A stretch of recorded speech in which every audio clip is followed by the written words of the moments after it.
హైడ్రాకు చట్టబద్ధత కల్పించిన సర్కార్ విస్తృత అధికారాలు ఇస్తూ కేబినెట్ నిర్ణయం.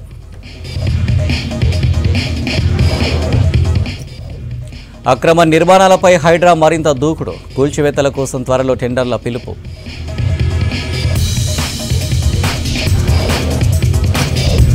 వేధింపుల కేసులో జానీ మాస్టర్కు రిమాండ్, నేరాన్ని ఒప్పుకున్నట్టు పోలీసుల రిపోర్ట్.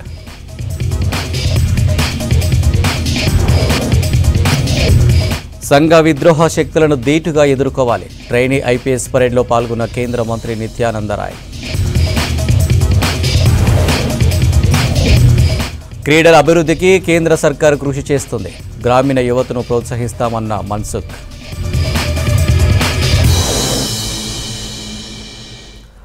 డీటెయిల్ చూస్తే హైదరాబాద్ సెక్రటేరియట్లో సీఎం రేవంత్ను కలిశారు నేరేళ్ల బాధితులు. అప్పటి ఎస్పీ విశ్వజిత్, ఎస్ఐ రవీందర్తో పాటు థర్డ్ డిగ్రీ ప్రయోగించిన వారిపై చర్యలు తీసుకోవాలని రేవంత్ రెడ్డిని కోరారు బాధితులు. నేరేళ్ల బాధితులకు న్యాయం చేస్తామని హామీ ఇచ్చారు సీఎం. ఈ సమావేశంలో మంత్రి పొన్నం ప్రభాకర్, ప్రభుత్వ విప్ ఆది శ్రీనివాస్ పాల్గొన్నారు.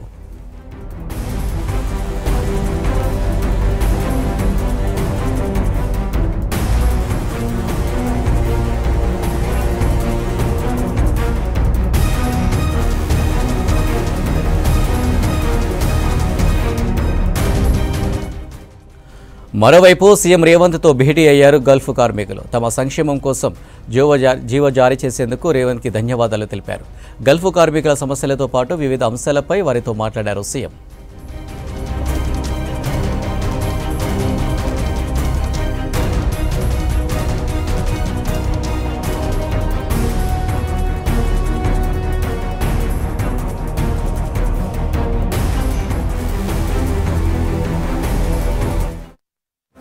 హైదరాబాద్ సెక్రటేరియట్లో సీఎం రేవంత్ను కలిశారు నేరేళ్ల బాధితులు. అప్పటి ఎస్పీ విశ్వజిత్, ఎస్ఐ రవీందర్తో పాటు థర్డ్ డిగ్రీ ప్రయోగించిన వారిపై చర్యలు తీసుకోవాలని రేవంత్ రెడ్డిని కోరారు బాధితులు. నేరేళ్ల బాధితులకు న్యాయం చేస్తామని హామీ ఇచ్చారు సీఎం. ఈ సమావేశంలో మంత్రి పొన్నం ప్రభాకర్, ప్రభుత్వ విప్ ఆది శ్రీనివాస్ పాల్గొన్నారు.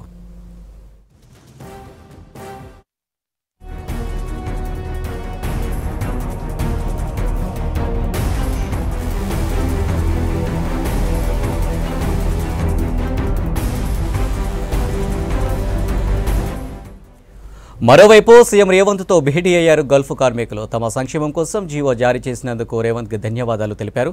గల్ఫ్ కార్మికుల సమస్యలతో పాటు వివిధ అంశాలపై వారితో మాట్లాడారు సీఎం.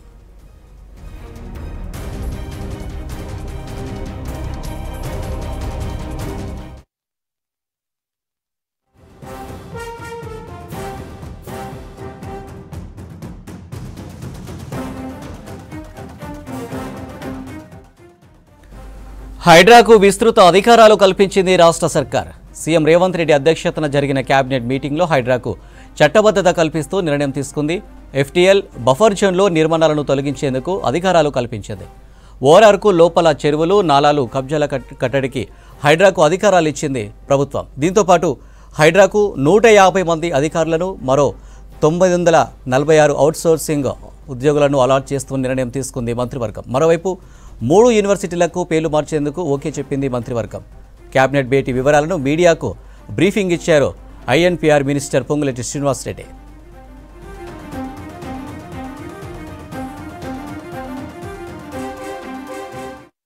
హైడ్రాకి ఒక చట్టబద్ధతని ఈ కేబినెట్ లో కల్పించడం జరిగింది. హైడ్రా ముఖ్య ఉద్దేశం ఏదైతే ఉందో, ఔటర్ రింగ్ రోడ్డుకి ఇన్నర్ లో ఉన్న కోర్ హైదరాబాద్ కి ఈ హైడ్రా అనేది చెరువులు, కుంటలు, ఏవైతే రిజర్వాయర్స్ ఉన్నాయో రిజర్వాయర్లు, నాలాలు, వీటన్నిటికీ ఎఫ్టీఎల్ బఫర్ జోన్ లో ఏవైతే స్ట్రక్చర్స్ ఉన్నాయో, ఏవైతే గతంలో మున్సిపాలిటీలు, కార్పొరేషన్లు, వివిధ శాఖలకు సంబంధించిన అంశాలన్నిటిలో ఈ హైడ్రా పూర్తిగా వాటికి ఎన్నైతే హక్కులు ఉన్నాయో ఈ హైడ్రాకి ఈనాడు కేబినెట్ లో వాటన్నిటికీ సంబంధించిన అంశాలని హైడ్రాని ఇన్కార్పొరేట్ చేయటం జరిగింది. దీంట్లో ప్రధానంగా ఈ కోర్ అర్బన్ రీజన్ ఏదైతే ఉందో ఓఆర్ఆర్ కి ఇన్నర్ సైడ్ ఉన్న దాంట్లో 27 అర్బన్ లోకల్ బాడీస్ ఉన్నాయి.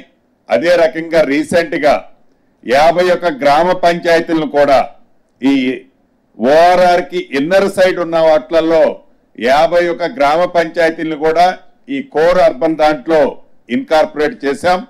వీటన్నిటికీ ఈ హైడ్రా అన్ని శాఖల్లో ఏ శాఖలకి ఎన్ని పూర్తి స్వేచ్ఛలు ఉన్నాయో ఈ హైడ్రాకు కూడా అదే రకమైన స్వేచ్ఛ ఉండే విధంగా నియమ నిబంధనల్ని సడలించడం జరిగింది. అదే రకంగా హైడ్రాకి అవసరమైన దాదాపు 169 మంది అధికారులు, 946 మంది అవుట్ సోర్సింగ్ ఉద్యోగులను వివిధ విభాగాల నుంచి డిప్యుటేషన్ మీద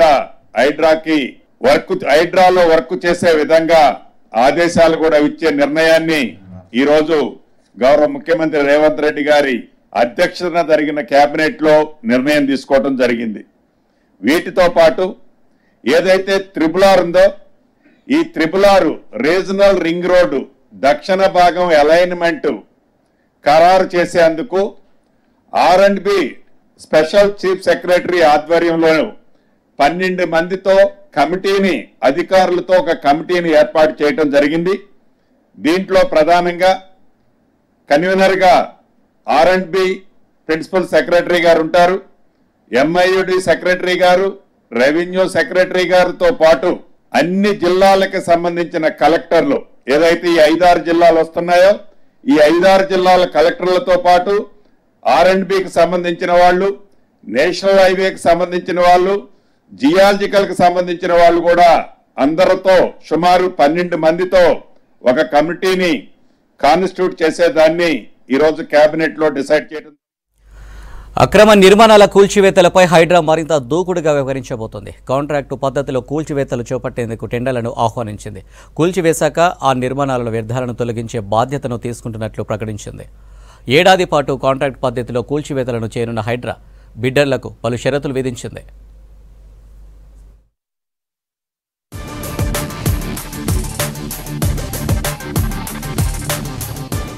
గ్రేటర్ హైదరాబాద్లోని అక్రమ నిర్మాణాల కూల్చివేతలపై మరింత ఫోకస్ పెట్టింది హైడ్రా.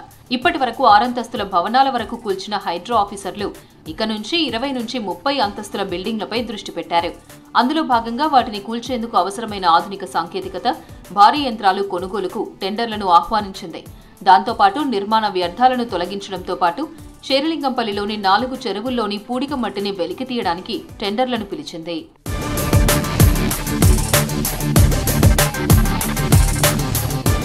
భారీ అంతస్తుల బిల్డింగ్లను కూల్చేసేందుకు పిల్లర్లను పడగొట్టే జా క్రషర్, 2 షీర్ కట్టర్లు, బండరాళ్లను పగలగొట్టే పరికరంతో పాటు 20 మీటర్ల పొడవైన హైడ్రాలిక్ బూమ్ కలిగిన ఓ బుల్డోజర్ అవసరమని కొటేషన్లు ఆహ్వానించింది. టెండర్లు వేసే సంస్థకు 5 గంటల్లో 40,000 చదరపు అడుగుల విస్తీర్ణంలో 5 అంతస్తుల భవనాన్ని కూల్చిన అనుభవం ఉండాలని నిబంధన పెట్టింది.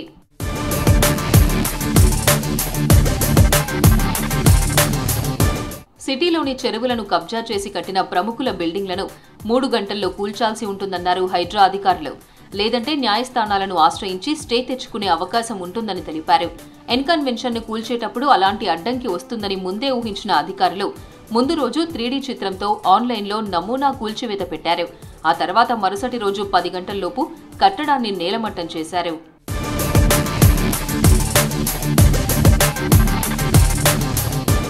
ఇక నుంచి భారీ అంతస్తులు కూల్చివేతల్లో సమస్యలు రావద్దనే ఆధునిక సామాగ్రి, సంస్థలను సమకూర్చుకుంటుంది హైడ్రా. కూల్చివేతలకు 4 గంటల ముందే కాంట్రాక్టర్లకు సమాచారం ఇచ్చి ORR పరిధిలో ఎక్కడైనా వాహనాలు వెళ్లాల్సి ఉంటుంది. ఇవన్నీ అంశాలను దృష్టిలో పెట్టుకున్న హైడ్రా అధికారులు అందుకు తగ్గట్లు ఆధునిక సామాగ్రి, యంత్రాలను సమకూర్చుకుంటున్నారు.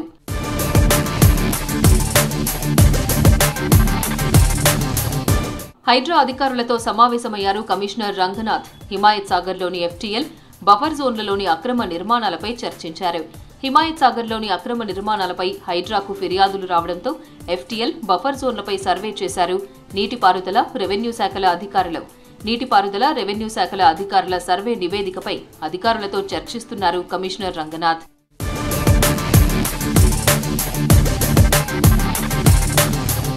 రాబోయే రోజుల్లో కూల్చివేతలు పెద్ద మొత్తంలో ఉండే అవకాశం ఉందని టెండర్లు, హైడ్రా అధికారుల పనితీరును చూస్తేనే అర్థమవుతోంది. ఈ కేబినెట్లో హైడ్రాపై ఆర్డినెన్స్ తీసుకురావాలని చూస్తే మాత్రం మరింత దూకుడుగా హైడ్రా ముందుకు వెళ్లే అవకాశం ఉంది. ఉగ్రవాదులు, సంఘ విద్రోహ శక్తుల చర్యలను ధీటుగా ఎదుర్కోవాలన్నారు కేంద్ర మంత్రి నిత్యానంద రాయ్. భారతీయ పోలీసింగ్ భవిష్యత్ ఐపీఎస్లపైన ఆధారపడి ఉందన్నారు. హైదరాబాద్ శివరాంపల్లిలోని సర్దార్ వల్లభాయ్ పటేల్ నేషనల్ పోలీస్ అకాడమీలో జరిగిన ట్రైనీ ఐపీఎస్ల పోలీసింగ్ అవుట్ పరేడ్కు నిత్యానంద రాయ్ చీఫ్ గెస్ట్గా హాజరయ్యారు. శిక్షణ పూర్తి చేసుకున్న ట్రైనీ ఐపీఎస్లకు కేంద్ర మంత్రి కంగ్రాట్స్ చెప్పారు. నేషనల్ పోలీస్ అకాడమీలో 2023 బ్యాచ్కు చెందిన 188 ట్రైనీ ఐపీఎస్ల శిక్షణ పొందగా వీరిలో 54 మంది ఉమెన్ ఐపీఎస్లు ఉన్నారు. ట్రైనీ ఐపీఎస్లో 4 రాష్ట్రానికి కేటాయించారు.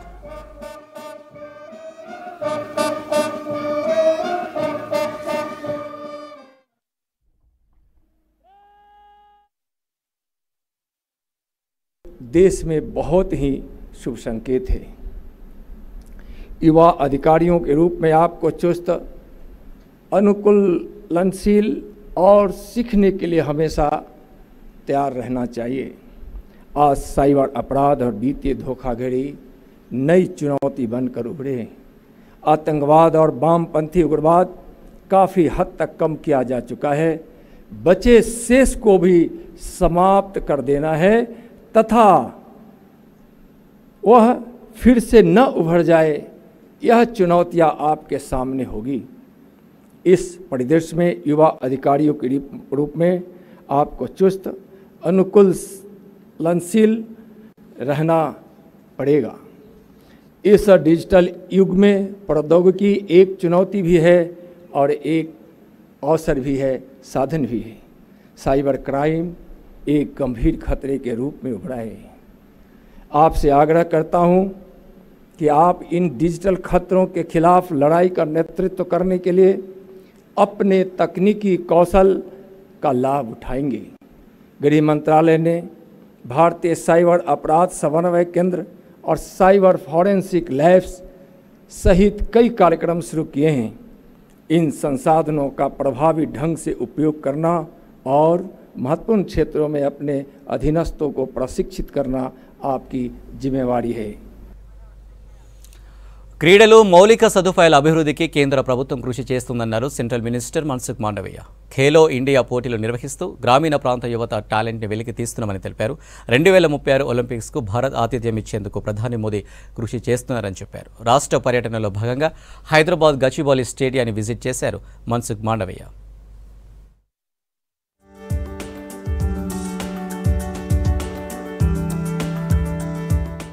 క్రీడలు, క్రీడాకారులను కేంద్ర ప్రభుత్వం ప్రోత్సహిస్తోందన్నారు మంత్రి మన్సుఖ్ మాండవీయ. రాష్ట్ర ప్రభుత్వాలతో కలిసి క్రీడలకు సంబంధించిన మౌలిక సదుపాయాలను అభివృద్ధి చేస్తున్నామని తెలిపారు. ఒలింపిక్స్లో అత్యధిక మెడల్స్ లక్ష్యంగా పెట్టుకున్నామన్నారు. ఖేలో ఇండియా పోటీలను నిర్వహిస్తూ గ్రామీణ ప్రాంతాల్లోని యువత టాలెంట్ని వెలికి తీస్తున్నామని చెప్పారు. The target Olympic podium scheme పేరుతో ప్లేయర్లకు టాప్ కోచ్లచే శిక్షణ ఇప్పించడంతో పాటు ఆర్థికంగా చేయూత అందిస్తున్నామని తెలిపారు. 2036 ఒలింపిక్స్కు భారత్ ఆతిథ్యం ఇచ్చేందుకు ప్రధాని మోదీ కృషి చేస్తున్నారని చెప్పారు మన్సుఖ్ మాండవీయ. రాష్ట్ర పర్యటనలో భాగంగా గచ్చిబౌలి స్టేడియాన్ని విజిట్ చేసిన మన్సుఖ్ మాండవీయ వివిధ క్రీడల్లో రాణిస్తున్న హిమతేజ, సుర్వి ప్రసన్న, మోహిత్లను అభినందించారు. आज समय बदला है। पेरेंट्स कहते हैं खेलो भी पढ़ो भी, यानी कि खेल स्पोर्ट्स कैरियर के रूप में हमारी न्यू जनरेशन उसको ले रहा है। ऐसी स्थिति में आप जैसे यूथ स्पोर्ट्स पर्सन को मिलने का मुझे अवसर मिलता है तो खुशी भी होती है। आपकी आकांक्षाओं को कैसे पूरी करें, आप अच्छे एथलीट बन पाए, उसके लिए जो भी सुविधा और संसाधन की आवश्यकता हो, ये आवश्यकता की पूर्तता के लिए जो हमारे एडवाइजर साहब ने मेरे सामने कई मांगे भी रखी। కేంద్ర మంత్రి మన్సుఖ్ మాండవీయకు ఘన స్వాగతం పలికారు రాష్ట్ర స్పోర్ట్స్ అడ్వైజర్ జితేందర్ రెడ్డి. తెలంగాణలో క్రీడాభివృద్ధికి సహకరించాలని కేంద్ర మంత్రిని కోరారు. గత 10 ఏళ్లు తెలంగాణలో క్రీడలు కనుమరుగయ్యే పరిస్థితి ఏర్పడిందన్నారు. కొత్తగా వచ్చిన ప్రభుత్వం సీఎం రేవంత్ రెడ్డి క్రీడలకు ప్రాధాన్యత ఇస్తున్నారని తెలిపారు.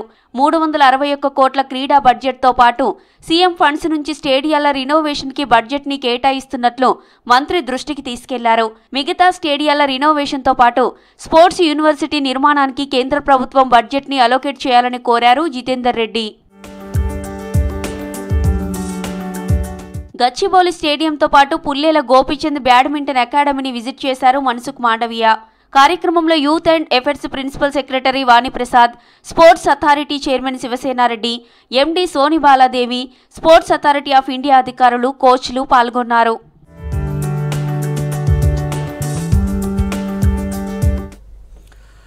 రాహుల్ గాంధీపై కేంద్ర మంత్రి రవనీత్ సింగ్, శివసేన సంజయ్ గైక్వాడ్ చేసిన వ్యాఖ్యలపై ఆగ్రహం వ్యక్తం చేశారు మెదక్ ఎమ్మెల్యే మైనంపల్లి రోహిత్. ప్రజానాయకుడు రాహుల్ గాంధీని టెర్రరిస్ట్ అంటూ విమర్శించిన నాయకులను వెంటనే పార్టీల నుంచి సస్పెండ్ చేయాలని డిమాండ్ చేశారు. దేశం కోసం త్యాగాలు చేసిన గాంధీ కుటుంబం గురించి మాట్లాడే అర్హత బీజేపీ, శివసేన నేతలకు లేదన్నారు ఎమ్మెల్యే మైనంపల్లి రోహిత్.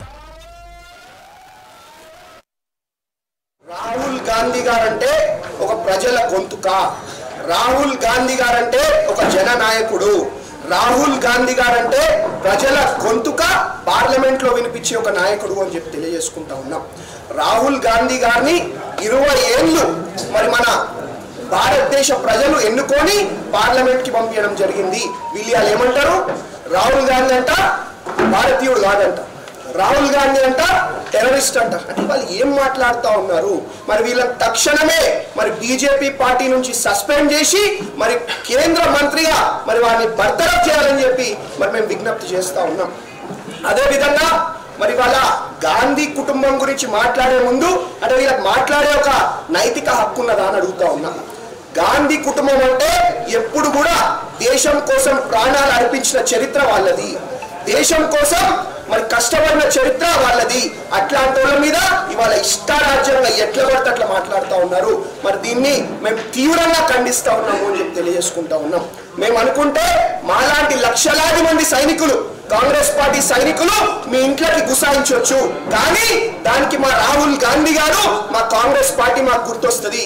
వాళ్ళు ఎప్పుడు కూడా నఫరత్ छोड़ो భారత్ జోడో అని చెప్పి ఎప్పుడు కూడా చెప్తా ఉంటారు. కాబట్టి వారి యొక్క మాటకు గౌరవిస్తూ, పార్టీ గౌరవిస్తూ ఇవాళ మేమందరం కూడా మరి గమ్మునుంటా ఉన్నాం. ఇట్లాంటి పిచ్చి పిచ్చి మాటలు మళ్ళా మాట్లాడితే మరి దానికి కఠినమైన చర్యలు ఉంటాయని చెప్పి మరి మీ అందరూ కూడా తెలియజేసుకుంటా ఉన్నాం. మరి this is an insult to India and constitution. We demand Bittu to retract his statement and issue an apology immediately. Otherwise, we demand BJP party to suspend and remove him from the union cabinet. అని చెప్పి కూడా తెలియజేసుకుంటా ఉన్నాం. మరి వాళ్ళ bit గారు మాట్లాడతారు, ఏమంటారు ఆయన, రాహుల్ గాంధీ కంట మన పేద ప్రజల నొప్పి తెలియదంట, కష్టాలు తెలియదంట. అంటే నేను ఇవాళ ఒకటే చెప్తా ఉన్నా, రాహుల్ గాంధీ గారు 6000 కిలోమీటర్లు భారత్ జోడో యాత్ర పేరుతోటి మరి ప్రతి గల్లీ కూడా తిరగడం జరిగింది. గల్లీలో ఉన్న ప్రతి యువకుడు కష్టం, ప్రతి ముసలావిడ కష్టం, ముసలవ్వ కష్టం కూడా మరి రాహుల్ గాంధీ గారికి తెలుసు. అట్లాంటి నాయకుడిని పట్టుకొని ఇవాళ ఎట్లా పడితే అట్లా మాట్లాడుతూ ఉన్నారు. కాబట్టి ఇవాళ ఒకటే చెప్తా ఉన్నాం, మేము బీజేపీ పార్టీకి డిమాండ్ చేస్తా ఉన్నాం, ఇట్లాంటి కొందరిని మరి తక్షణమే పీకి అవతల పారేయాలని చెప్పి కూడా మరి మేము డిమాండ్ చేస్తాం. వరద బాధితులకు సహాయం కోసం ముఖ్యమంత్రి సహాయ నిధికి పలువురు ప్రముఖులు విరాళాలు అందించారు. భాష్య విద్యా సంస్థల చైర్మన్ రామకృష్ణ 1,25,00,000 చెక్కును సీఎం రేవంత్ రెడ్డికి అందజేశారు. జీఆర్టీ జ్యువెలర్స్ అధినేత జితేందర్ 25 లక్షలు, Sri Hindu college of engineering and technology chairman R Venkata Rao 10 లక్షల విరాళాన్ని సీఎంకు అందించారు. సహాయ కార్యక్రమాల్లో ప్రభుత్వానికి అండగా నిలుస్తూ విరాళం అందించిన దాతలను అభినందించారు సీఎం రేవంత్ రెడ్డి. ప్రజలకు ప్రభుత్వానికి వారధిగా నిలవడమే తన లక్ష్యమన్నారు ఎమ్మెల్సీ ప్రొఫెసర్ కోదండరాం. సమస్యల పరిష్కారానికి నిర్మోహమాటంగా కృషి చేస్తానని చెప్పారు. బీఆర్ఎస్ అరాచకాలతో ప్రజలు విసిగిపోయి కాంగ్రెస్ను గెలిపించారన్నారు. రేవంత్ నాయకత్వంలో అన్ని వర్గాల ప్రజలను న్యాయం జరుగుతుందని ఆశాభావం వ్యక్తం చేశారు. ఖైరతాబాద్ మెయిన్ కాంపౌండ్లో యూనియన్ ఆధ్వర్యంలో ఆత్మీయ సన్మానానికి హాజరయ్యారు కోదండరాం. అందరం కలిసికట్టుగా రాష్ట్ర అభివృద్ధికి కృషి చేద్దామని పిలుపునిచ్చారు ఎమ్మెల్సీ. నేను ఎన్నేళ్ల తర్వాత ఇంత ప్రశాంతంగా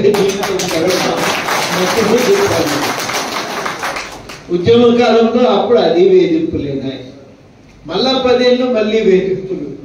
ఇవాళ మొత్తం మీదనైతే ఒక ప్రశాంతత, ఎవరు మనల్ని వేధించడం లేరులే, నిమ్మలంగా మన గురించి మనం ఆలోచించుకోగలుగుతున్నాం. కాబట్టి ఇంత వివరంగా ఇవాళ ఒక డిమాండ్ చార్టర్ తయారు చేసుకోగలిగినాం.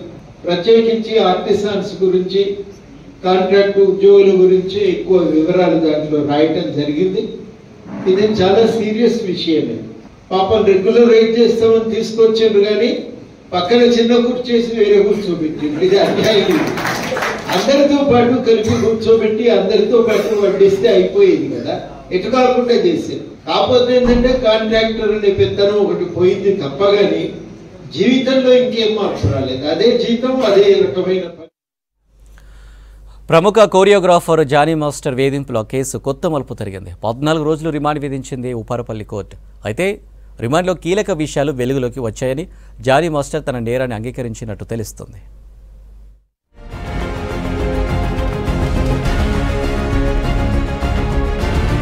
లైంగిక వేధింపుల కేసులో నిందితుడు కోరియోగ్రాఫర్ జానీ మాస్టర్కు 14 రోజుల రిమాండ్ విధించింది ఉప్పరపల్లి కోర్టు. అక్టోబర్ 3 వరకు జానీకి రిమాండ్ విధించింది కోర్టు. జానీ మాస్టర్పై పోక్సో యాక్టు నమోదు చేయడంతో రంగారెడ్డి జిల్లా కోర్టులో బెయిల్ అప్లై చేయనున్నారు జానీ మాస్టర్ న్యాయవాది.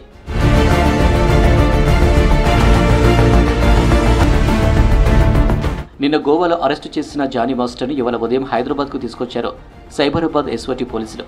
తర్వాత నార్సింగి పోలీసులకు అప్పగించారు. రాజేంద్రనగర్ జామ్ హాస్పిటల్లో వైద్య పరీక్షలు నిర్వహించిన తర్వాత కోర్టుకు తరలించారు.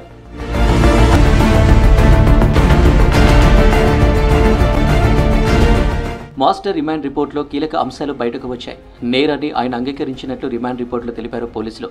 దురుద్దేశంతోనే బాధితురాలని జానీ అసిస్టెంట్గా చేర్చుకున్నాడన్నారు. 2020లో ముంబైలోని ఓ హోటల్లో బాధితురాలిపై లైంగిక దాడి జరిగిందని చెప్పారు. ఈ ఘటన జరిగినప్పుడు బాధితురాలి వయసు 16 ఏళ్లు ఉన్నట్లు తెలిపారు పోలీసులు. 4 ఏళ్లుగా ఆమెపై పలుమార్లు జానీ లైంగికంగా దాడి చేశాడని చెప్పారు పోలీసులు.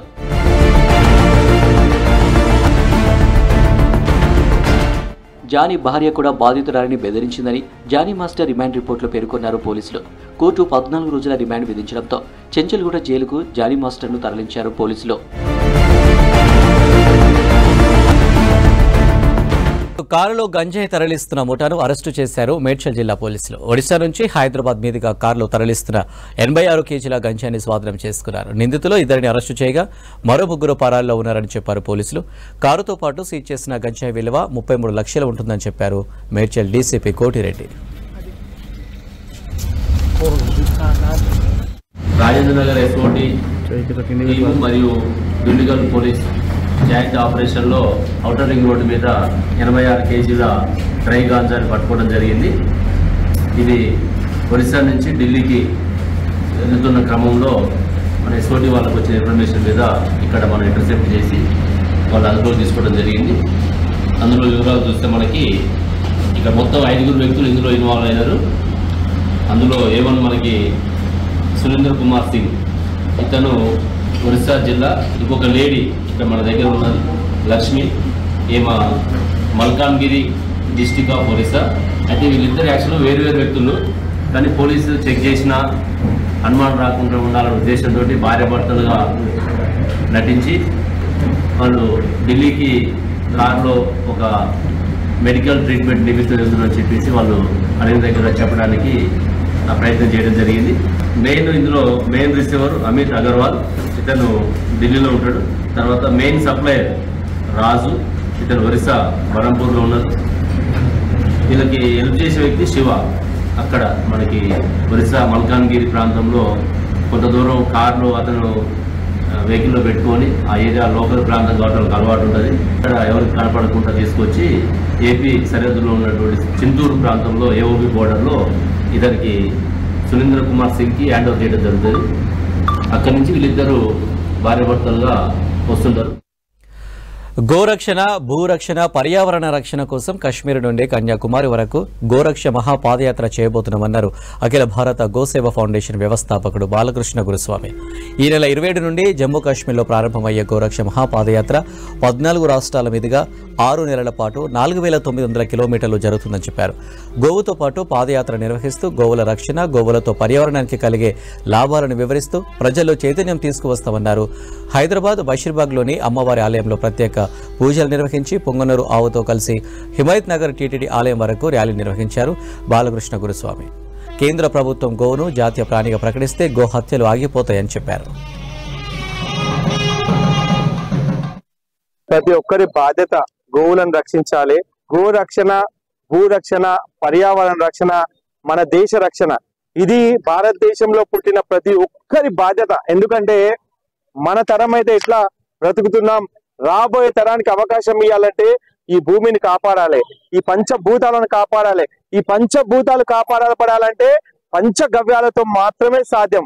అలాంటి ఆవు అనేది ఏ మతానికి చెందింది కాదు, ఏ పార్టీకి చెందింది కాదు, ఏ కులానికి చెందింది కాదు. ఆవు బాగుంటే ఈ ప్రపంచం మొత్తం బాగుంటది, గోసంతతి బాగుంటే ప్రపంచం అంతా బాగుంటది. కాబట్టి ఈ భూమి పర్యావరణం మనము మన కుటుంబం బాగుండాలంటే ఇది ఒక మహాయజ్ఞం. ఈరోజు కాశ్మీర్ నుంచి కన్యాకుమారి వరకు 14 రాష్ట్రాల్లో 4900 కిలోమీటర్లు 6 నెలలు గోరక్ష మహాపాదయాత్ర చేస్తున్నాం. ప్రతి ఊరు ప్రతి వాడ కూడా దాదాపు 3 నుంచి 5 లక్షల పాంప్లెట్లు తయారు చేశాం. ప్రతి ఊర్లో ప్రతి వాడలో గోవులను అమ్ముకోవద్దు, గోవులను నమ్ముకోవాలి, ఈ భూమిని ఏ విధంగా కాపాడాలని చెప్పి ప్రతి ఒక్కరికి కూడా తెలియజేసుకుంటూ మేము ఈ పాదయాత్ర చేస్తున్నాం. गौ भक्तों को मेरा खूब खूब बधाई है। आज अपना तेलंगाना से बालास्वामी जी गौ यात्रा आज गौ रक्षा के लिए, गौ माता राष्ट्र के लिए आज यहाँ से प्रारंभ होने वाली है। इसमें तेलंगाना के, आंध्रा के सभी समाज सेवा वाले सभी भी योगदान भी दिया है, सभी अभी हमारे साथ भी है। तो आज ये यात्रा बालास्वामी का नहीं है, आज बालास्वामी उभरे हैं गौ रक्षा के लिए और इसको सपोर्ट करने के लिए हम तेलंगाना के सभी समाज वाले उनके साथ है। और हम सीएम साहब को एक रिक्वेस्ट करते हैं कि 6 महीना का यात्रा है तो कम से कम 6 महीना कहीं भी गौ हत्या, नंदी हत्या नहीं होनी चाहिए। ये मेरा सभी गौ भक्तों का रिक्वेस्ट है सीएम साहब को। और इस यात्रा में जब कश्मीर से कन्याकुमारी तक यात्रा जारी है। ఏపీలోని కాణిపాకం శ్రీ వరసిద్ధి వినాయక స్వామి దేవస్థానంలో వార్షిక బ్రహ్మోత్సవాలు ఘనంగా జరుగుతున్నాయి. నిన్న రాత్రి సమయంలో యాలి వాహనంపై పురవీధుల్లో స్వామివారి విగ్రహాన్ని ఊరేగించారు. భక్తులు భారీగా తరలివచ్చి స్వామివారిని దర్శించుకున్నారు. మహానంది ఆలయం తరపున పట్టు వస్త్రాలు సమర్పించి వారికి అందజేశారు అధికారులు.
రాచకొండ కమిషనరేట్ పరిధిలో సైకిళ్లపై పోలీసుల గస్తీ అందరినీ ఆకర్షిస్తుంది. రంగారెడ్డి జిల్లా ఇబ్రహీంపట్నంలో అంబేద్కర్ చౌరస్తాలో సైకిళ్ల గస్తీ చేశారు పోలీసులు. అదే టైంలో అటుగా వెళ్తున్న ఎమ్మెల్యే మల్రెడ్డి రంగారెడ్డి తన కాన్వాయ్ని ఆపి వారితో ముచ్చరించారు.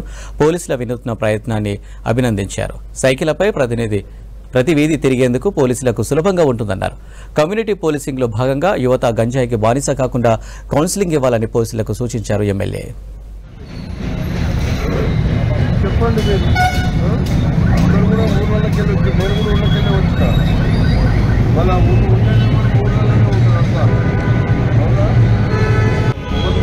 మంచిది అవేర్నెస్ చేస్తారు. మీరు గంజాయి మీద కూడా తిండి మీ ఇళ్ళ పిల్లలు ఎవరైనా వచ్చి గంజాయి తాగుతున్నారంటే మన కుటుంబాలు ఆగమైపోతాయి, పేదరికం ఇంకా పెరుగుతుంది అని మీరు చెప్పాలా.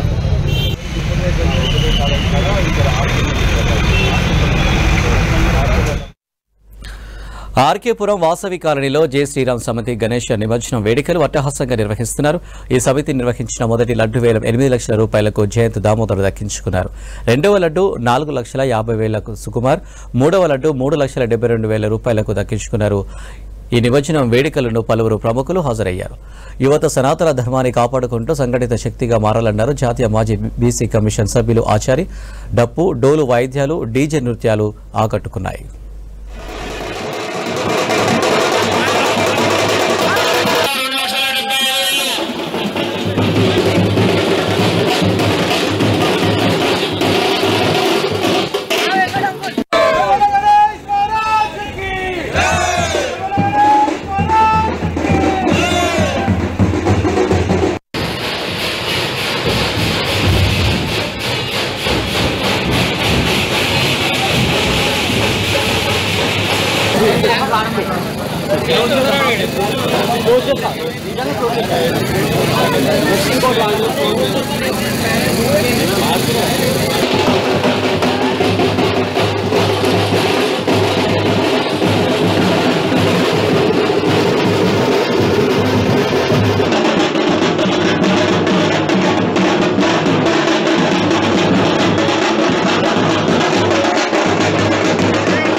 జై శ్రీరామ్ సమితి ఆధ్వర్యంలో 13 సంవత్సరాలుగా పెద్ద ఎత్తున ఈ విఘ్నేశ్వరుని యొక్క మహోత్సవాలని నిర్వహిస్తున్నటువంటి ఈ కమిటీ సభ్యులు ఈ ప్రాంత ప్రజల ఆశీర్వాదంతో 13 సంవత్సరాలుగా ఈ యొక్క శోభాయమానంగా ఆ విఘ్నేశ్వరుని యొక్క ఊరేగింపుని నిర్వహించడం జరుగుతున్నది. మరి ఈ కార్యక్రమంలో పాల్గొన్నటువంటి హిందూ బంధువులందరికీ, కుటుంబ సమేతంగా వచ్చినటువంటి మన బంధుమిత్రులందరికీ కూడా హృదయపూర్వకంగా స్వాగతం పలుకుతూ ఈ యొక్క ఉత్సవాలు మన పూర్వీకులు సనాతన ధర్మం నుంచి మనకు కల్పించినటువంటి ఈ యొక్క ఆచారాలని ముందుకు సాగిస్తూ భారతదేశంలో మనందరం కూడా సంఘటితంగా ఈ దేశాన్ని కాపాడుకోవాల్సినటువంటి బాధ్యత మన.